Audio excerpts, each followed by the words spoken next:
Vamos saber de que se trata esta síndrome do bebê abanado e as consequências para a vida da criança com o professor Dr. Albino Gomes, um enfermeiro perito forense que está aqui conosco em estúdio. Obrigada por ter vindo. O que é, afinal, a síndrome do bebê abanado? Em primeiro lugar, eu devo dizer que é uma tipologia de maltrato que consiste em sacudir o bebê e usar força para sacudir esse bebê. E a questão que aqui se coloca é que um bebê, na sua tenridade, ainda não tem músculos do pescoço que possam sustentar a cabeça e, como tal, qualquer movimento brusco com força leva a que o cérebro se movimente dentro da caixa do crânio e que o cérebro vá bater na parte da frente e na parte de trás e vai provocar hemorragia interna que vai provocar sintomatologia específica de gravidade. Há uma ideia que me veio agora à memória, antigamente se dizia que no bebê põe sempre Deus a mão por baixo. Não há um ditado qualquer, mas não é bem assim. Não é bem assim, precisamente porque há ao bebê e ao borracho põe sempre Deus a mão por baixo. O problema aqui é que são movimentos de aceleração e desaceleração onde se é utilizada a força para sacudir e abanar aquele bebê e as lesões que acontecem no cérebro podem ser graves de imediato e, aliás, a taxa de mortalidade é cerca de 30% nestes casos e a taxa de morbilidade pode ir aos 90%. Quer isto dizer que aqueles bebés podem ter sinais graves do imediato e que são situações que levam a alterações de consciência e, por vezes, até paragem cardíaca que leva o bebê ao hospital, ou então sinais menos graves no imediato e que levam depois ao aparecimento de sequelas que podem ir até 5 anos depois deste episódio ter acontecido. Apesar de, como eu disse, não ser noticiado na imprensa, vocês têm a noção do número de casos registados? Portugal não tem muito, a causística é pouca, mas não quer dizer que isto não aconteça. E porquê? Porque o diagnóstico começa a ser difícil, precisamente porque só quando os bebés entram nas unidades hospitalares é que se pode fazer esta sinalização. O diagnóstico em si é mais fácil de realizar. Basta um exame de oftalmologia e uma realização de um TAC ou uma de ressonância para visualizar estas hemorragias. A nível mundial, aquilo que está estudado é que entre 30 a 45 bebés por cada 100 mil bebés nascidos por ano sofrem deste síndrome. E que tipos de lesões pode causar estas atitudes?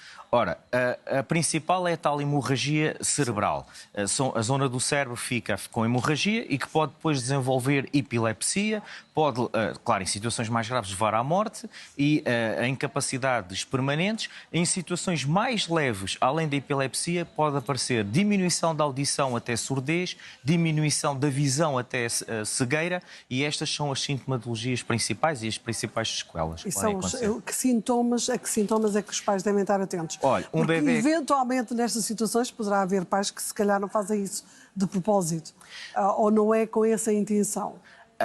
E essa é uma das questões. Cerca de 35 a 40% dos pais que depois são investigados porque é uma situação de crime, claro, de maus-tratos, não têm a noção de que quando sacudir um bebê poderia haver gravidade nas lesões.